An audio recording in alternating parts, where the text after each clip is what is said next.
Nous allons voir aujourd'hui les tableaux croisés dynamiques sur Excel 2007. Donc, on va partir d'une base de données. C'est très simple, c'est comment agréger des données sous la forme qu'on veut en regroupant avec les tri qu'on veut.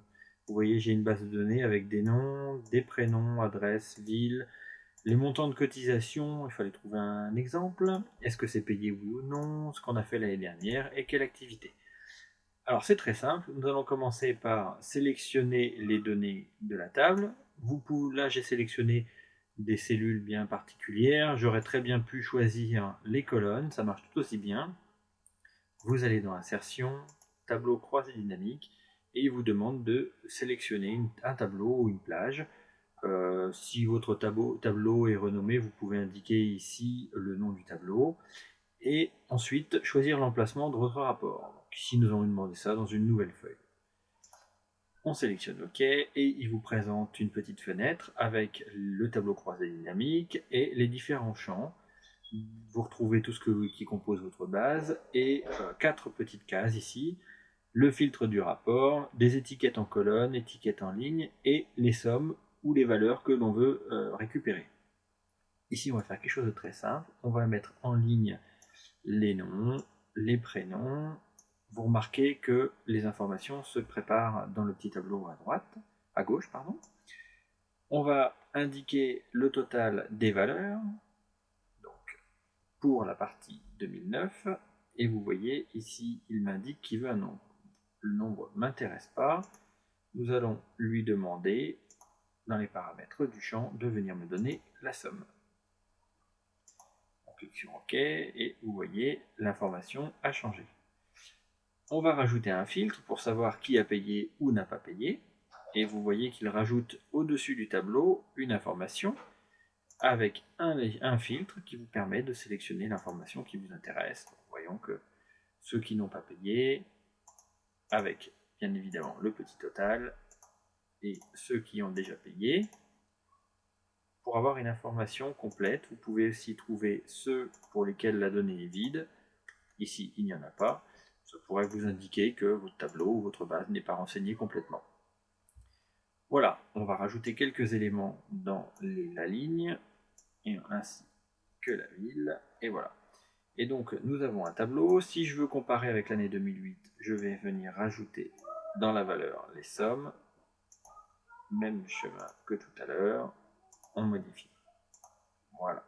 Et je récupère toutes les informations qui m'intéressent. À partir de maintenant, je veux aller voir le champ et je me rends compte qu'ici, il me fait une forme hiérarchique avec une forme compactée. Si je veux afficher tout sous forme de tableau, je clique sur cette icône et voilà, et je récupère des données un peu plus complètes. Pareil pour la présentation, pareil pour le nom, pardon, et voilà, et ainsi de suite. Vous voyez qu'il a rajouté un sous-total. Automatiquement, quand vous rajoutez une colonne, il vous remet des sous-totaux. Si je continue sur l'adresse, il va me mettre exactement la même chose. Et voilà.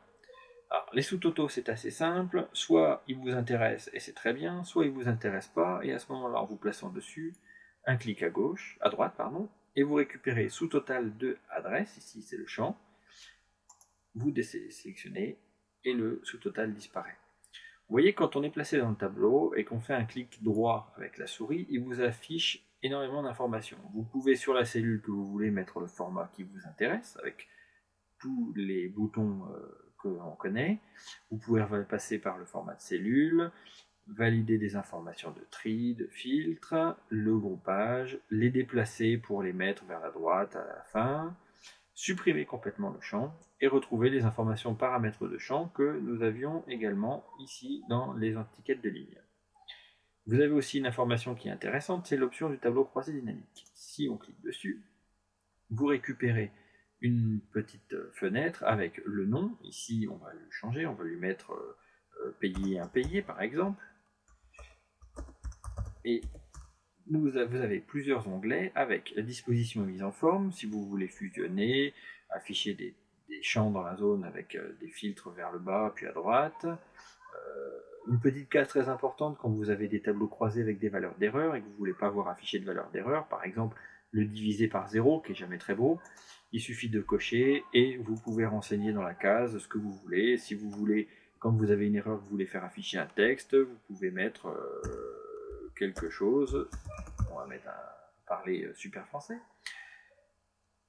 Et pareil pour les cellules vides, vous pouvez afficher soit du vide, soit faire afficher le petit tiret, comme vous voulez. Voilà, donc nous, ça n'est pas ce que l'on souhaite. Vous avez également des totaux, donc il les affiche systématiquement, les totaux des lignes, les totaux des colonnes. Vous pouvez autoriser plusieurs filtres par champ si vous voulez faire des sélections multiples. Passons à l'affichage, afficher les boutons, développer et réduire, si vous voulez avoir les petites flèches par exemple. Si on décoche, vous allez voir, hop, on a perdu les plus et les moins qui étaient affichés. On va retourner dans les options pour se placer dans le tableau. Option du croisé dynamique. Par ici, ça sera plus joli. Voilà. Affichage, afficher les infos bulles et ainsi de suite. Vous avez plein de champs à regarder, à analyser, voir les choses qui vous intéressent. Une donnée importante que je voulais quand même vous montrer, c'est dans les données, enregistrer les données sources avec le fichier. Alors, systématiquement, c'est coché. Ça alourdit un petit peu vos fichiers, la taille de vos fichiers Excel, mais c'est très pratique parce qu'à partir de ce moment-là, vos tableaux croisés dynamiques sont complètement autonomes. Vous pouvez les dissocier, les copier dans un autre onglet, ça marchera toujours et vous récupérez toujours toutes les informations qui vous intéressent. Voilà, y compris les tailles.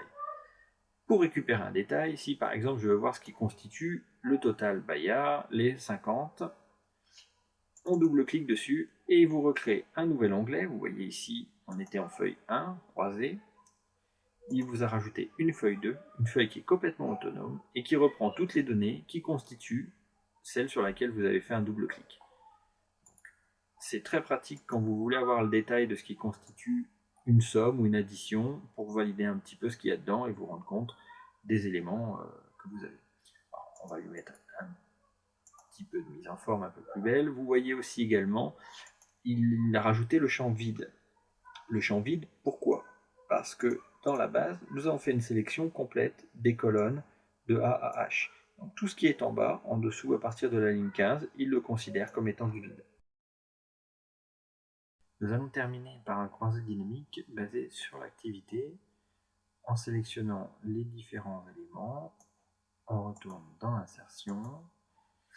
On a sélectionné le tableau. Petite variante, nous allons dire qu'on veut aller dans une feuille de calcul existante et nous allons sélectionner l'emplacement pour le placer à côté du tableau que nous avions réalisé juste avant. On lui dit OK et nous allons sélectionner l'activité en colonne avec le montant de 2008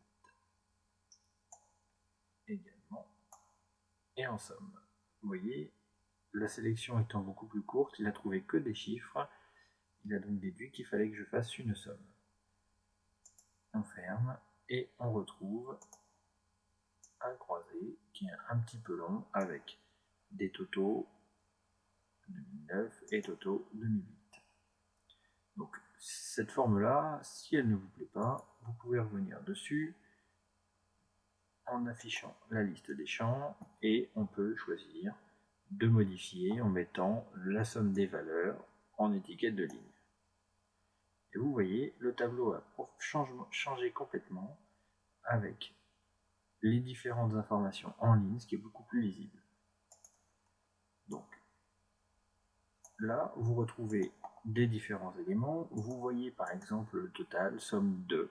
Ce n'est pas forcément ce que vous voulez intégrer dans une présentation, auquel cas vous cliquez dessus, vous en sélectionnez un, voilà, et vous venez le modifier en supprimant montant uniquement. Alors, j'ai laissé volontairement dans le premier un petit espace devant. Si je supprime cet espace et que je lui demande de valider, il m'indique que le nom du champ existe déjà. Auquel cas, ce que je vous conseille, c'est systématiquement vous laisser un petit espace devant ou derrière et il prend l'information sans aucune difficulté. Vous pouvez réduire et vous allez retrouver vos informations. Pareil, valeur, c'est pas toujours très beau. On peut essayer de le supprimer, auquel cas, s'il ne veut pas, même astuce, on tape un espace et ça part. Même chose pour les étiquettes de colonnes. Voilà, c'était tout pour les croisées dynamiques. J'espère que vous arriverez à vous en sortir avec ça. Et puis, bonne chance pour vos futurs tableaux. Voilà.